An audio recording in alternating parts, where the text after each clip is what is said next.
cura. Mas por que tantos homens morrem? Morrem porque não fazem o preventivo. Se fizer o preventivo, se pegar nos primeiros estágios, pronto, tem a cura rápida, fácil, simples, só toma um comprimidinho, acaba com isso e pronto, acabou.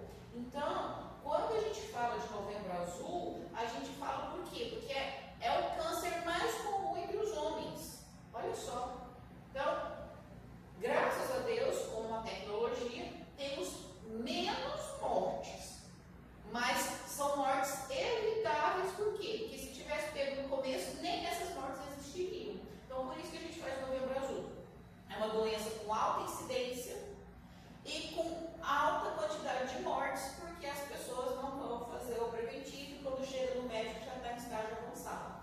Então, a gente vai mostrar para vocês aqui algumas coisas que falam sobre isso, né? Por que desse tipo de exame, por que esses tratamentos. Então, a gente começa falando o seguinte: o câncer é o nome dado ao conjunto de mais de 100 doenças que têm em comum um crescimento desordenado, significa maligno, de células que invadem os tecidos e órgãos, podendo espalhar-se, metástase, para outras regiões do corpo. Então, foi aquilo que eu falei para vocês. De acordo com o tipo do câncer, se faz um tratamento diferente. Então, ou vai fazer quimioterapia, ou vai fazer radioterapia, ou vai tomar comprimido, ou vai fazer cirurgia. E a gente tem outros tipos de tratamento também. Eu vou trazer só um aqui para vocês verem. Também é feito para vocês terem uma ideia de como a gente pode combater o câncer sem causar maiores prejuízos ao corpo, tá? E a vantagem do câncer de próstata é isso daqui. Raramente ele dá metástase. Quando é que ele vai dar metástase? Quando ele está lá muito tempo no corpo da pessoa. Então, a pessoa está lá com câncer de próstata há muito tempo, não fez nada, não cuidou, aí que ele vai dar metástase, porque ele é um câncer de crescimento lento, ele é um câncer que raramente dá metástase. Então, o cara está lá com câncer, né, a próstata dele explodindo, ele não está sentindo nada, não está vendo nada, não está percebendo nada. Aí, muitas vezes, ele só vai saber que ele está com câncer de próstata porque já deu metástase. Aí, quando você vai investigar, já deve ter uns 6, 8 anos que ele está com câncer de próstata e ele está lá normal, tranquilo, sem saber que ele está com essa doença. Então, por isso que é ideal fazer o preventivo.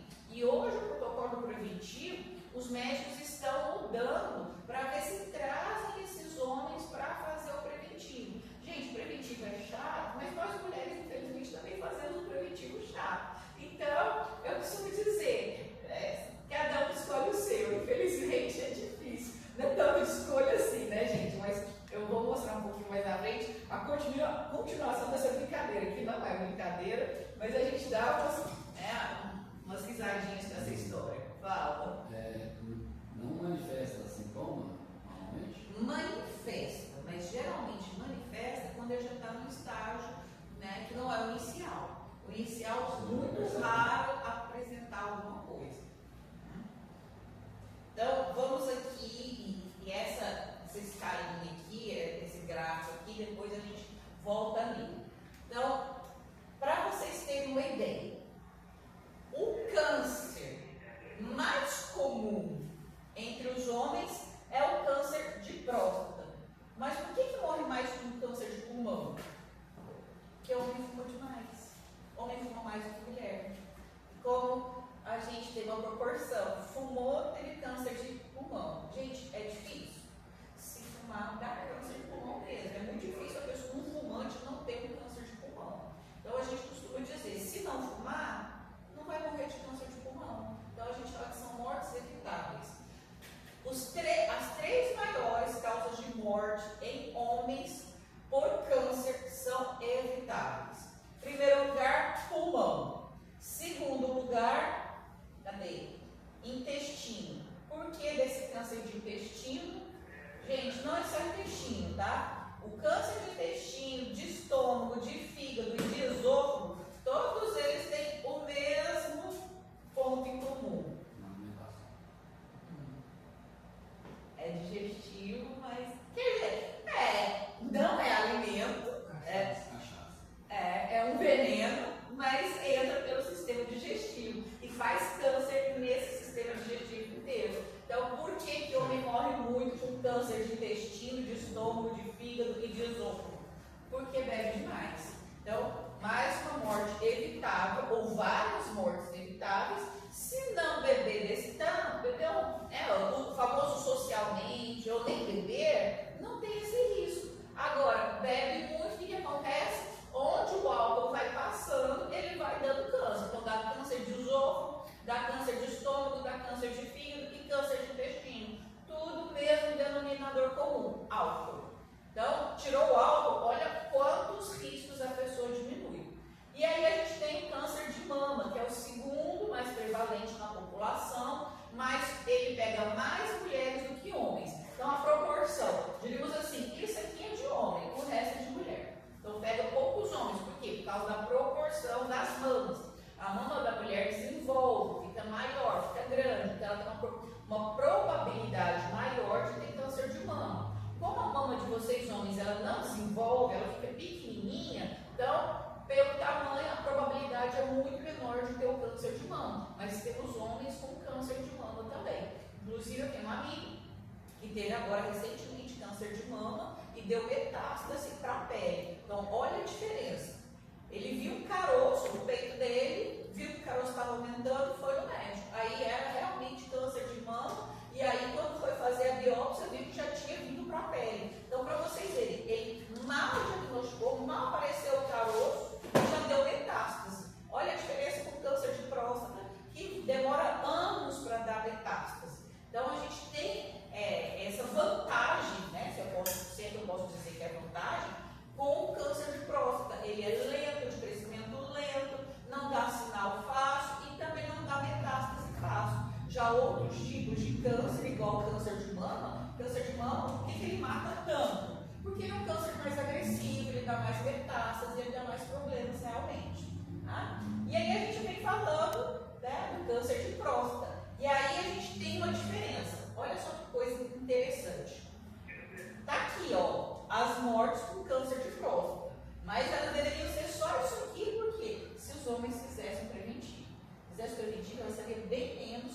Por quê? Porque a gente diminuiria essa quantidade de mortes. Porque quando o cara já vai no médico, já está numa situação complicada, já está em estágios muito avançados e muitas vezes não dá para fazer muita coisa. Agora, olha que interessante, ele é o câncer mais prevalente dos homens. Quer dizer, muitos homens têm câncer de próstata. E quando você vai ver a proporção das mortes, elas são poucas comparadas à quantidade de homens. Igual ele leu aí no folhetinho de vocês, né? A cada 6 homens, são 3 ou são 4? Tem aí, está aí no folhetinho. A cada 6 homens, 4 têm câncer de próstata. Tem ou vão ter câncer de próstata. Aí você olha assim, gente, mas é muita coisa. Vê aí, é 3 ou é 4? Dá uma olhadinha aí pra mim. Então, você olha assim, é muita coisa. Então, é um câncer, ele é muito prevalente. Tá? Se a gente for olhar em homens e mulheres, qual é o câncer mais prevalente? Está aqui, ó. 6 para 1. Tá, 6 para 1. Olha só. A cada 6, né? É menos, né? Mas mesmo assim, a cada 6, né? Que foi você que falou, né? Nem a cada 10, a cada 6, um vai ter câncer de próstata. Mas por que uma prevalência tão alta como essa, as mortes não são tantas assim? Porque a gente é um câncer de fácil tratamento, é um câncer de fácil cura. Então, por isso não tem tantas mortes. Mas ainda tem muitas mortes, por quê? Porque não faz o preventivo. Então, olha só. Quais são os sinais e sintomas? Daquilo que eu falei. Geralmente ele é assintomático, geralmente a pessoa demora a sentir os sinais e sintomas. Mas esses sinais e sintomas, como é que eu vou descobrir? E aí a gente tem um problema, porque eles se confundem com infecção urinária, eles se confundem com pedra nos rins. Então, a gente tem alguns sinais e sintomas que não são específicos do câncer de próstata. Por isso que começou a ter sinal e sintoma, vai ver, pode ser só uma infecção, pode ser uma pedra nos rins, mas precisa dar uma olhada. Então, a primeira, dor óssea, dor no quadril, dor nos ossos do quadril. A pessoa sente, nossa, parece que meu osso do quadril está doendo. Então, é perceptível que a dor é óssea, tá? Deixa eu melhorar aqui, que tá bom, vocês lerem daí, tá bem? Aí, agora melhorou. Ó, dificuldade dificuldade para urinar, urina com sangue, jato de urina fraco, dor e ardor ao urinar, maior frequência urinária, principalmente à noite. Aí ontem eu fui fazer a palestra e a pessoa falou assim, nossa, mas eu vou muito banheiro à noite. Uma ou duas vezes por noite eu levanto. Eu falei, filho, você não está entendendo. Uma ou duas vezes por noite é normal. Principalmente que a gente mora em Goiânia, que é um clima quente, a gente toma muita água, a gente acaba acordando à noite para ir no banheiro mesmo, não tem jeito. Quem está nesse ponto aqui são 5, 6 vezes. Eu conversei com o senhor que ele levantava 8 vezes à noite. Gente, você sabe que ele levanta 8 vezes à noite? A cada meia hora. Cada meia hora passa no banheiro. Dormindo daqui a pouco, banheiro. Dormir de novo, banheiro. Sabe? Então, o cara nem conseguia dormir direito de tantas vezes que ia no banheiro. Então, quando chega nesse ponto, aí vai mesmo no médico. Mas aí, é o que eu falei para vocês, muitas vezes já está em estágio avançado e não tem muito o que fazer. Mas a gente tem algumas coisas para fazer. Então, vamos lá, olha só. Você sabia que no Brasil o câncer de próstata é o segundo mais comum entre os homens, perdendo apenas para o câncer de pele. Opa! Vocês lembram do gráfico que eu mostrei para vocês? Não aparecia câncer de pele. Por quê? Porque o câncer de pele, você vê a mancha, aí você vai no médico. E aí eu trago para vocês o exemplo da Maria Rosa, que ela me pediu para passar, para falar para todo mundo, para dar o exemplo dela. O ano passado, todos os anos, a gente tem o Dezembro Laranja, que é o mês de combate ao câncer de pele. Então, ela estava com o marido dela em casa e ouviu no rádio que o Hospital das Clínicas estava fazendo a campanha do câncer de pele. Quem quisesse podia ir lá, ia ter um conjunto de médicos visualizando as suas manchas. Aí ela olhou assim para o marido dela, você está com a mancha meio suspeita, vamos lá? Ele, vamos. Aí foram os dois lá, para ver a mancha dele. Aí chegou lá, olharam as manchas dele e tudo, falaram assim, ó, você está dispensada, agora sua mulher vai ficar. Sua mulher está com a mancha mais suspeita. E aí foram lá, fizeram biópsia e a Maria Rosa estava com câncer de pele mesmo. E Maria Rosa, tirou um pedaço mais ou menos desse tamanho, daqui das costas, tirou, já está em recidiva, não precisou tomar remédio, não precisou fazer nada, ela só retirou o câncer de lá. E aí é assim, nos primeiros 6 meses após quando você dá o diagnóstico que não tem mais o câncer de pele, você fica 4 anos fazendo exame para ver se acabou mesmo o câncer, né? Então, nos primeiros 6 meses, a Maria Rosa estava fazendo exame todo mês, que é a contagem de células cancerígenas. Então, na contagem de células cancerígenas todo mês, durante 6 meses, não deu nada. Ela já está fazendo a contagem de 2 meses. Aí ela fica 6 meses fazendo a contagem de 2 meses, aí depois ela fica fazendo a contagem de 3 em 3 meses, depois de 4 em 4, depois de 5 em 5, até dar 4 anos. Se nesses 4 anos ela não tiver recidiva do câncer, ela está realmente curada do câncer. Então, para vocês verem, diagnosticou, tirou, acabou. A gente tem um medo muito grande do câncer, mas se a gente conseguir detectar ele nos estágios iniciais, a gente tem praticamente 100% de chance de cura. E foi o que aconteceu com ela. E ela nem esperava que ela fosse o problema. Ela estava achando que o problema era o marido dela. Então, para vocês verem que situação que foi. E hoje, na secretaria, vocês têm mais um colega que também está com câncer de pele. Ele já retirou uma mancha, vai ter que retirar outra. Fala. Só uma pergunta. Tirou foi das costas dela? Das costas, exatamente. Graça, quem pega mais sol, né? Nos braços. Aí que tá o negócio. Você olha assim, as costas, mas as costas eu tenho me chama, a blusa de vocês, a camisa de vocês, né? Eu tenho a gandola, porque a gandola ela vem com um tratamento diferenciado. A gandola é com proteção solar. Como é que pegou nas costas? Então, assim, gente, o problema de vocês é a exposição. Como vocês trabalham no sol, como vocês têm exposição ao sol, não significa que o local que vocês estão sendo expostos é que vai ter o câncer de pele. Vocês têm exposição e o câncer de pele pode aparecer em qualquer lugar do corpo de vocês. O problema de vocês é a exposição, não é o local. Então, por isso que a gente fala, vocês estão usando a camisa onde não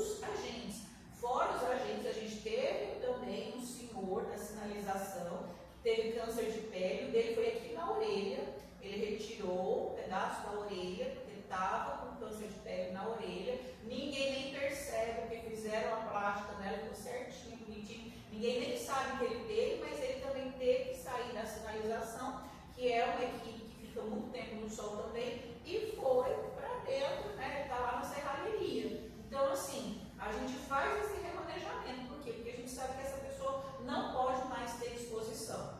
Tá? Então, é um câncer que também tem uma alta prevalência, mas por que não tem mortes? As mortes são poucas, porque a mancha é fácil você ver, é fácil diagnosticar e fácil fazer o tratamento também. Tá? Então, vamos lá.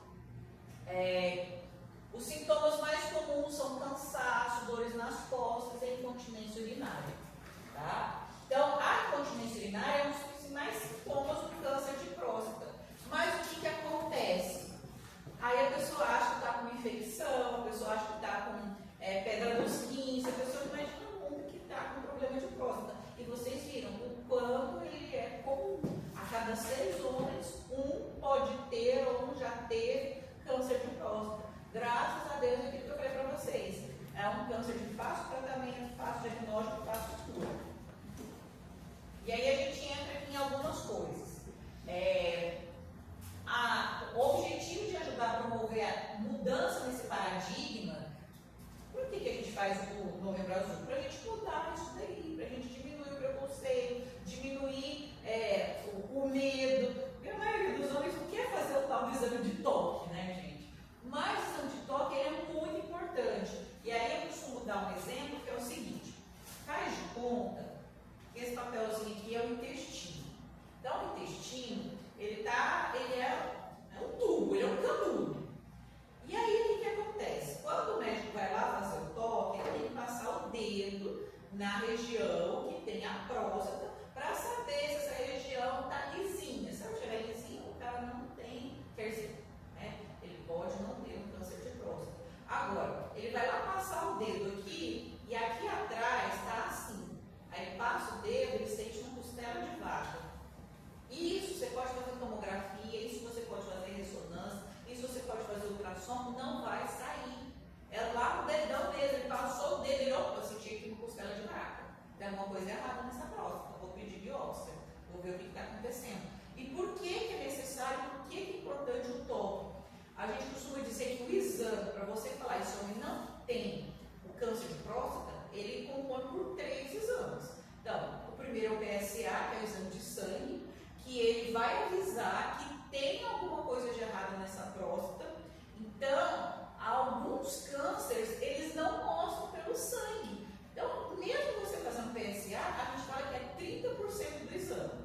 Aí você vai lá e faz o exame de imagem, vai fazer uma ultrassom, uma ressonância, uma tomografia. Quanto mais acurado for o exame, mais fácil é pegar alguma coisa. Mas é só um exame de imagem. Ele não vai estar ali mostrando, o cara não vai estar lá pegando o lugar, tocando no lugar. Então, na imagem, você vê, ele está com bordas definidas, ou ele está inchada, ou as bordas não estão definidas. Ele vai ver, é só uma visualização. E por que precisa do toque? Aquilo que eu falei para vocês. A próstata ela é pequena, mais ou menos desse tamanho. Então, ela está aqui atrás do intestino. Na hora que faz o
pulmão faça o seu exercício de expiração e inspiração. Então a gente tem um espaço no pulmão, diminuir e aumentar, diminuir e aumentar. Aqui na nossa pelve a gente não tem espaço nenhum, é tudo juntinho, tá? A próstata, a bexiga, o intestino, o osso, tá tudo juntinho. Se a próstata começa a inchar, ela começa a irritar, e por isso dá dorose. O osso está lá sendo pressionado, dá dor na bexiga, porque a bexiga está sendo pressionada, dá dor no intestino, porque o intestino está sendo pressionado, dá dificuldade de fazer xixi, por quê? Porque a uretra está passando lá dentro. Se ela está comprimindo a uretra, o cara não vai conseguir nem fazer xixi direito, por quê? Porque está comprimindo ali. Imagina um caninho, está comprimindo aquele caninho, daqui a pouco não passa nada por esse caninho. Então, por isso que a gente pensa, mas quando é que isso vai estar acontecendo? Quando ela já está muito inchada, quando ela está grande, quando o tumor está alto. E aí eu vou mostrar para vocês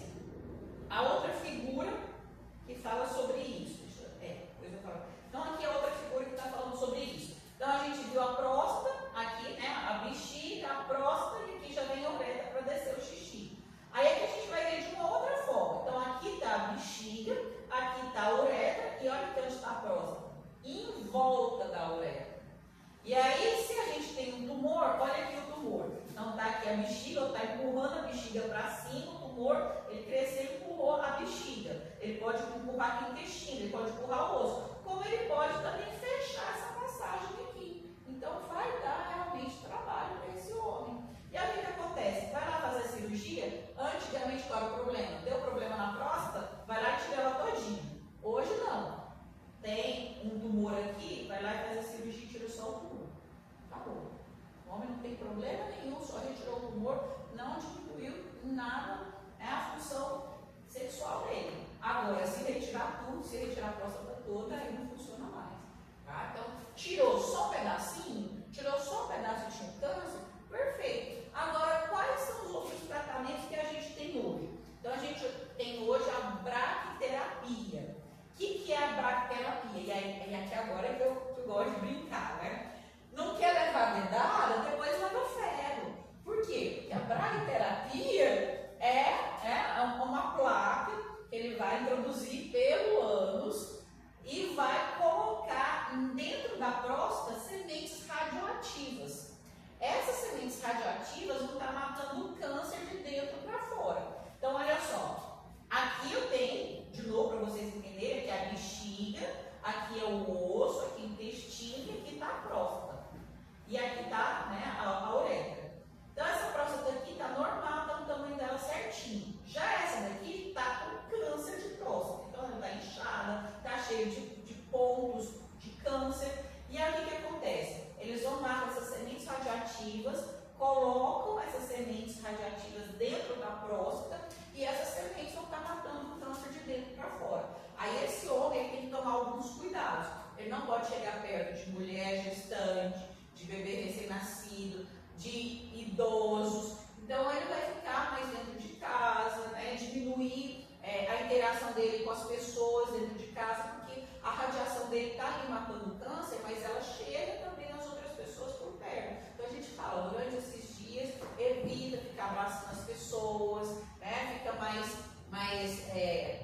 mais isolado das outras pessoas, pega uma distância de mais ou menos 1 metro das outras pessoas, porque você está com a radiação ali. E de acordo com o câncer, com o estágio, com a quantidade de focos nessa próstata, o médico nuclear ele vai programar essas sementes. Então ele vai olhar assim, olha, ele está com câncer em estágio inicial, eu vou colocar só os raios beta, e os raios beta vão durar só 1 semana. Não, ele está no estágio um pouquinho mais avançado, eu vou colocar os raios alfa, que raio alfa dura 15 dias.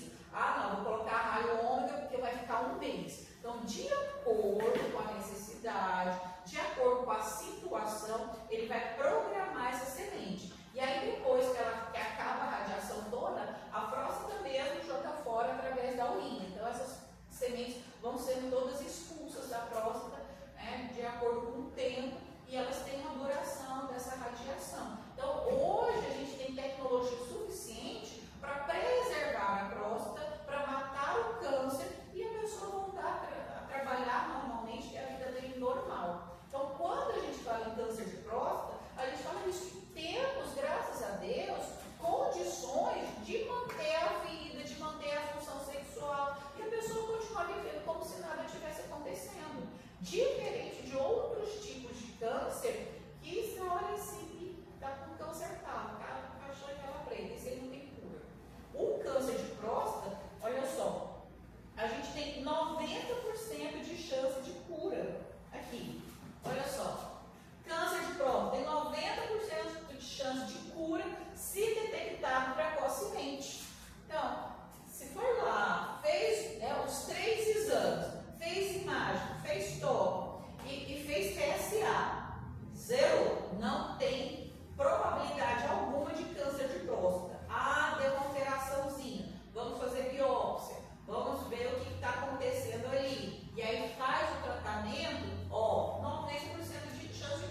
Marquinhos veio comigo, porque ele saiu na secretaria, lá na sede, todinha contando a história dele, que ele teve câncer de próstata, foi o ano passado, teve que tirar a próstata toda, porque demorou. Ele ia no médico, o médico falava assim, não tem problema não. Inclusive ele fala, né, os médicos do IMAS, ele foi todos os urologistas do IMAS, estava com alteração, ele estava sentindo dor, e falava, doutor, tem alguma coisa errada, está doendo, e meu PSA está alterado. Não, esquenta não, é assim mesmo. Não, esquenta não, é assim mesmo. Foi todos os urologistas do IMAS, todos eles fizeram isso com ele. Gente, mas eu estou sentindo dor, o PSA está alterado, e ninguém está me tratando direito, eu vou ter que ir no SUS, não é possível. Aí ele foi no médico do SUS, o médico do SUS pediu a biópsia e estava lá, com câncer de próstata. Aí teve que tirar a próstata, porque, imagina, ele passou em 7 médicos, quanto tempo não demorou isso tudo? Aí quando chegou, né, no médico que foi fazer a biópsia, já tinha passado quase um ano. E aí ele já teve que tirar a próstata, porque já estava no estágio avançado. Aí ele tirou a próstata, né? Aí ele conta pra gente, foi lá falar com a mulher dele. Olha, tem que fazer cirurgia. Cirurgia, eu vou tirar a próstata inteira, eu vou tirar tudo. Aí não vai ter jeito mais. Ela, opa, graças a Deus, né? Não, já estava esperando a hora disso acontecer mesmo. Não, tá bom, a gente continua numa boa, não tem problema nenhum. Eu estou aliviada que não vai ter sexo mais. Então, assim, tem gente, e ele já tem, né? Não teve quanto a mulher dele, já estão com mais de 60 anos, tá? Então, é o que acontece, é o processo de envelhecimento mesmo. Tem gente que o processo de envelhecimento chega mais cedo, tem outros que é mais tarde. Mas no caso dele, por exemplo, ele disse, olha, eu estou super bem, não tem problema nenhum, estou como se nada tivesse acontecido, e estou bem casado com a minha mulher, estou tranquilo com ela, está tudo numa boa. Então, para algumas pessoas, isso é como nada. Para algumas pessoas, isso é muito importante, isso é muito ruim, isso é muito diferente. Mas é tudo questão de conversar, de se acertar. Não sei se ele vai vir ainda para ele contar a história dele, mas pronto, tem história, ele conversa, ele fala, e ele fala abertamente. Para vocês terem uma ideia, eu estava fazendo novembro azul de sala em sala lá na secretaria, e ele viu, e ele foi atrás. Eu terminava de falar e falava, olha, eu estou aqui esperando porque eu quero dar meu exemplo para vocês. Aí ele conta essa história toda, que demorou, foram meses, até conseguir um médico que realmente pedisse a biópsia, que fosse investigar tudo. Ele foi em vários do plano de saúde, os do plano de saúde não estava nem queria fazer nada. E aí, quando ele foi no SUS, o médico do SUS que pediu a biópsia, que fez o tratamento, que fez a cirurgia, fez tudo pelo SUS, e hoje ele já está fazendo exame de 3 em 3 meses. Então, daqui a pouco é de 4 em 4, depois 5 em 5, depois 6 em 6, depois de 4 anos, acabou. Ele tem o diagnóstico que ele não tem mais câncer mesmo. Tá? Então, para vocês verem o tanto que isso é importante. E aí, a gente tem aqui a prevenção. Qual é a prevenção? A gente não tem prevenção nenhuma. Por isso que a gente fala que vocês precisam cuidar da saúde de vocês, evitar fumar, evitar beber, dormir na hora certa, se alimentar corretamente, fazer exercício. Porque isso, gente, isso previne o câncer de uma maneira total. Ele não previne só o câncer de próstata, ele previne todos os tipos de câncer. Tá? Então, cuidar da saúde previne câncer. E aí, a única coisa que dá para a gente falar mais ou menos é o tomate. Por quê? Porque o tomate tem licopeno, e o licopeno do tomate faz a próstata funcionar melhor. Então, ele não previne o câncer, mas uma próstata funcionando direitinho, se o câncer aparecer, ela pode vencer esse câncer. Então, se você está deixando essa próstata bem, se você está dando o tomate para ela conseguir funcionar melhor, você tem uma maior probabilidade de ter uma prevenção, de ter uma próstata funcionando tão bem que ela pode mandar qualquer câncer que chegar nela embora. Tá? É a única coisa que a gente pode falar para vocês. E aí, como é que a gente tem mais licopeno? Então, o tomate ele tem muita água. Então, quando você aquece o tomate, você faz um molho de tomate, aí você tem mais licopeno ali. Por quê? Porque ele não tem água, muita água, ali tem mais a massinha do tomate mesmo. Quanto mais massinha do tomate tiver, mais licopeno tem. Tá? Então, essa é a única coisa que a gente pode falar para vocês. Tá? Fala. Não, porque o meu ácido úrico ele costuma ser elevado, né? Até fala para poder reduzir o tomate, né? Porque senão ele faz a questão. Só que agora eu vou dar mais atenção para o tomate. Então você tocou um ponto muito importante. Ácido úrico. O que aumenta ácido úrico? Carne vermelha. Carne vermelha, álcool, cigarro, drogas. Tudo isso aumenta o ácido úrico. Então você está com ácido úrico alto agora, trabalha ele primeiro. Abaixa ele. Então, virar vegetariano, fazer exercício físico, né? Não precisa exatamente virar vegetariano, mas diminui as carnes, tá? Por agora. Os embutidos. Os embutidos, diminui ao máximo carnes agora. Quando o seu ácido úrico estiver normal, aí você começa a comer o tomate, tá? Porque o tomate realmente aumenta o ácido úrico, então agora você precisa abaixar o ácido úrico. Você abaixando o ácido úrico, ele estando no estágio normal, aí você pode começar a comer mais tomate, tá? Não coma agora, que agora você precisa. Primeira coisa é abaixar. Porque o ácido úrico, gente, dá dor nas juntas. O ácido úrico, ele é muito prejudicial para o nosso corpo. Tá todo dolorido, né? Dói mesmo, dói nas articulações do corpo. Então, primeiro resolve isso aí, depois cuida da próstata, tá? Então, vamos lá. Deixa eu ver o que mais que eu preciso falar para vocês. Gente, é isso. E aí eu termino com uma brincadeirinha, né?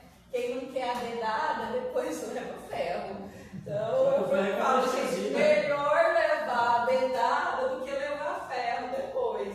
Por quê? Porque a gente está prevenindo. A dedada você está prevenindo. O ferro é porque o trem já está lá, porque o câncer já está lá instalado. Então, apesar de ser um câncer muito prevalente nos homens, apesar de ser um câncer comum nos homens, vocês não precisam ter ele. E se tiver, bora fazer o preventivo. O preventivo pega em estágios iniciais, aí você só toma um comprimidinho quando acabou. Não precisa levar ferro depois, porque para levar ferro, porque o trem já está avançado, já está mais forte, e você precisa, né, de um tratamento mais agressivo para você acabar com aquele câncer. Fala. Normalmente esse comprimido a chance de sucesso Não é por cento. Dos homens que nós temos hoje na secretaria, se não me engano, todos eles tomaram só comprimido. Nenhum deles, quer dizer, né? Nenhum deles assim, nenhum deles fez a BRAC, tá? Ou foi um comprimido ou já foi para cirurgia direto. Tá? Então. mesmo para um fim. Ou estava no começo ou já estava em estágio mais avançado. Nenhum deles precisou fazer a BRAC mesmo. Tem chance da próstata do PSA e a ultrassom da ok e a próstata alterada? Com certeza, por isso faz o toque. Porque o que não pega, por que a gente tem esses 3 exames? O que não pega em um, pega no outro. Você entendeu? Então a gente costuma dizer que o exame de próstata ele é composto por 3 exames. Então eu falo, é 33% em cada um deles. 33% PSA, 33% imagem e 33% toque. Você fez os 3, aí você fala assim, não, esse homem realmente não tem câncer de próstata, porque está tudo zerado nos 3 exames. Agora, deu alteraçãozinha em um, é o que o Marquinho fala. Fala, Nara, meu PSA estava alterado, só estava o PSA. E os médicos não queriam pedir a biópsia. Eu falo, doutor, faz a biópsia, vê o que tem na minha próstata, está doendo. Oi?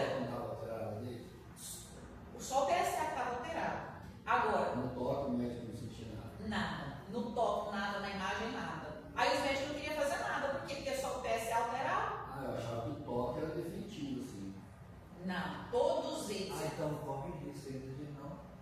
Você tem que pegar os 3, tá? Você tem que pegar os 3. Se nos 3, porque, olha só, na próstata você pode ter inflamação, você pode ter infecção, tá? Você pode ter a hiperplasia prostática benigna, nome grande, mas uma coisa simples. É o seguinte, depois dos 40, infelizmente, nós mulheres podemos ter um crescimento dos nossos seios. Então, muita mulher não tinha aqueles seios grandes depois dos 40 anos, a famosa menopausa, né? Na menopausa aumenta o tamanho dos seios. Nos homens, isso acontece na próstata. Então, geralmente, após os 40 anos, tem homem que a próstata aumenta. E aí, isso pode sair no PSA, isso pode sair na ultrassom. Aí o médico vai lá, olha e fala, não, isso aqui é hiperplasia, pode deixar que a hiperplasia é assim mesmo. Quando é que faz cirurgia no caso de hiperplasia ou toma remédio no caso de hiperplasia? Quando começa a dar alorósia, quando começa a alterar as micções, aí ou toma medicação ou faz a cirurgia. Aí retira o tamanho da próstata. Eu conheço homens que já fizeram 3, 4 cirurgias de próstata. Por quê? Porque aí ela vai crescendo, aí ela não para de crescer. Aí toda hora tem que tirar um pedaço dela. Então não altere nada, só tira o pedaço que está crescendo a mais mesmo. E aí fica fazendo essa cirurgia direto. E não é câncer, é a hiperplasia. Então por isso que a gente fala, tem que fazer o PSA, tem que fazer a ultrassom e tem que fazer o toque. Porque o que não sai em um vai sair no outro. Mas é necessário fazer tudo? Se fez o PSA, tá tudo beleza, é necessário fazer outros exames? Então olha só. É parte do 52, né? Gente, antigamente, qual era o protocolo? Antigamente fez 40 anos, faz os 3. Tá? Hoje, tem alguns médicos fazendo diferente para ver se os homens aderem ao preventivo. Então, o que os médicos criaram hoje para ver se melhora essa situação? Então, o homem fez 30 anos, de 2 em 2 anos, ele vai no urologista, tem uma conversa com o urologista e faz o PSA. Pronto. Dos 40 aos 45, ele vai no urologista, tem a conversa com ele, faz o PSA e a ultrassom de abdômen. Dos 45 aos 50, ele vai no urologista, faz a conversa, faz o PSA e uma tomografia de abdômen. Aos 50 anos, ele vai no urologista, ele faz o PSA, ele faz uma ressonância magnética do abdômen. E aos 65, ele faz PSA, como é que chama? Colonoscopia. E aos 70 anos, ele faz o toque. Então, por que os médicos estão fazendo isso? Para chamar os homens, para diminuir o medo do toque. Por quê? Vocês veem que eu falei? 100% são os 3. Mas se fizer só 2, é 60%. Então, eu tenho 66% de chance de não ter ali um câncer. É o ideal? Não é o ideal. Mas muitos médicos estão deixando o toque de lado para ver se os homens perdem esse medo, esse ranço do toque e vão no urologista, porque pelo menos está fazendo 2 exames, pelo menos está vendo 66% de chance de não ter. E aí, se tiver, aí ele vai pedir os exames mais acurados, aí vai pedir a tomografia, aí vai pedir ressonância, vai pedir colonoscopia, vai pedir biópsia, aí vai ser de acordo com as alterações que vierem nos exames. Tá?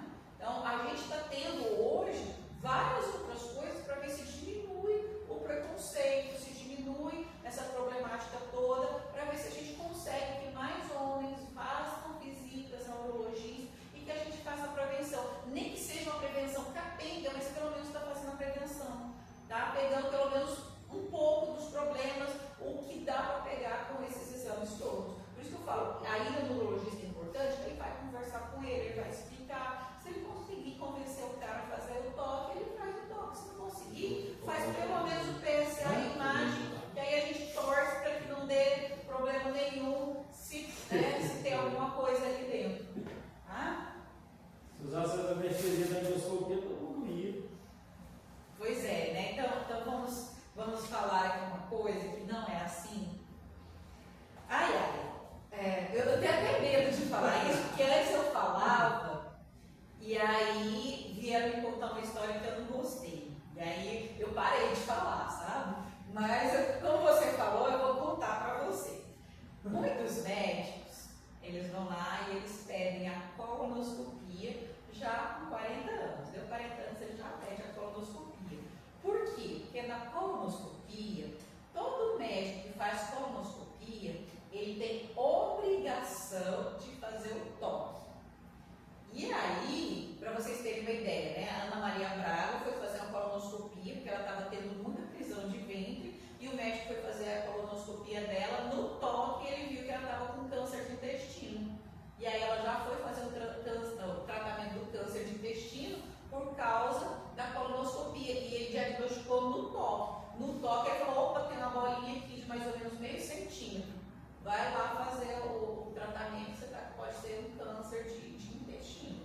Aí ele fez, ele colocou lá, né, que ele sentiu uma bolinha. Por que na colonoscopia mesmo não dá para ver? Porque é aquilo que eu falei para vocês, a câmera ela vai passar aqui no intestino, ela não vê o que está aqui atrás. Então ele precisa tocar para ele sentir, a câmera não sente. Então ele teve que fazer o toque, no toque ele falou, opa, tem um caroço aqui, vai investigar esse caroço. Tá? Então por isso, muitos médicos pedem a colonoscopia, porque o cara está lá sedado, com a colonoscopia ele vai lá e faz o toque e aí pronto. Agora qual é o problema? Você vai fazer colonoscopia todo ano para ver se você tem um câncer. O cara sai feliz. Né? Pra quê? É uma visão. É É melhor, né? Eu tô anestesiado, não vi nada, não sei de nada, né? Aí tem gente que fala assim, não, melhor assim. Mas qual é o problema? Colonoscopia é um exame caro, né? O preparo da colonoscopia é horrível. Para que você vai passar por tudo isso, sendo que você precisa só deixar o preconceito de lado para fazer o exame? E aí, eu contei isso, né, numa palestra dessa, e uma pessoa veio falar, por que você falou?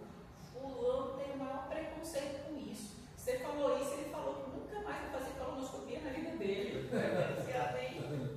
Então, para vocês verem a que ponto que chega o preconceito, sabe? Eu falei, eu não conto mais, né? A palestra que eu fiz aqui ontem, eu não falei para ninguém desse detalhe da colonoscopia. Para vocês, eu estou falando que você perguntou.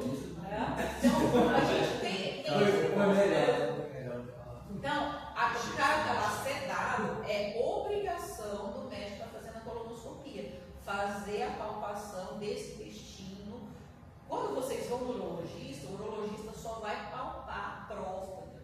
O médico que está fazendo a colonoscopia, ele vai palpar aquela região todinha que o dedo dele alcança. Então, ele vai passar o dedo do intestino todo para ver se ele sente alguma coisa lá atrás do intestino. É exatamente, ele vai fazer o toque total ali do intestino. Ele vai passar o dedo, vai olhar, não senti nada aqui não, posso botar a câmera aqui tranquilo. Então ele tem que fazer isso até para colocar a câmera. Vai na hora que ele vai colocar a câmera, tem lá, né, uma ferida, tem uma úlcera, tem uma fissura. Então ele precisa fazer a palpação ali para saber como é que está aquela região ali para ele colocar a câmera.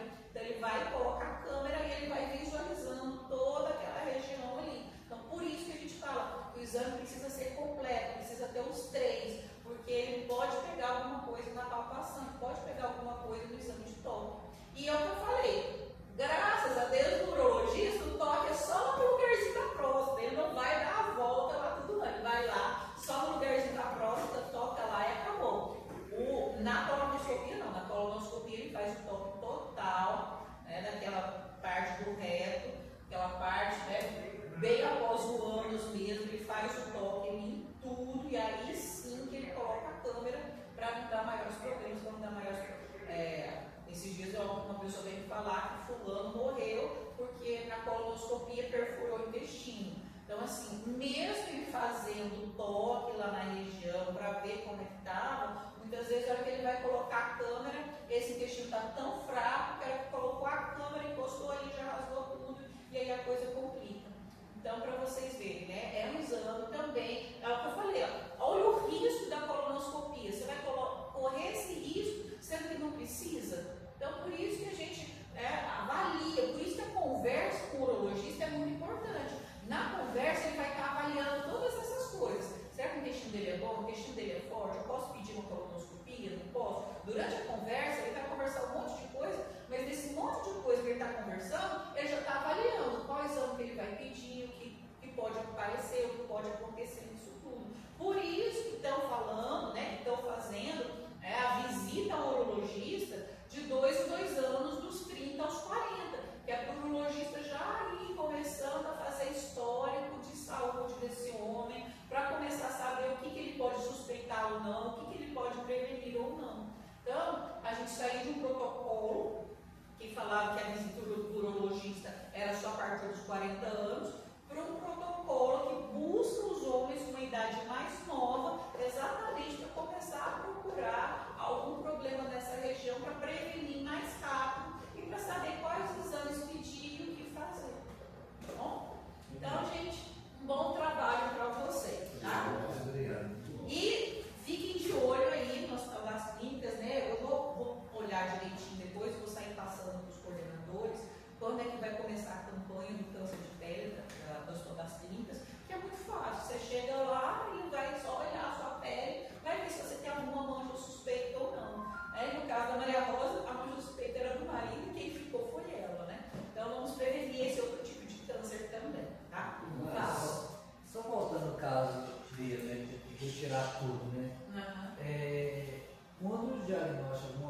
pedacinho e fez a biópsia, é isso? Isso.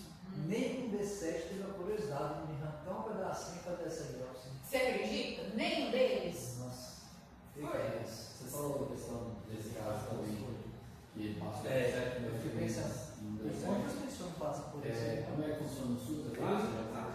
É fácil, é fácil. Que o INSS O ainda está complicado, os médicos estão ficando, né? A gente está ficando até com Mas medo. só atendendo com a vontade. Tá tendo má vontade, faz né, tudo de qualquer jeito, igual isso daí tá, o problema é ele vai assim, não vou nem fazer nada, depois ele vai conseguir fazer biópsia, ele vai conseguir fazer cirurgia, não vai, então deixa ele se virar aí depois.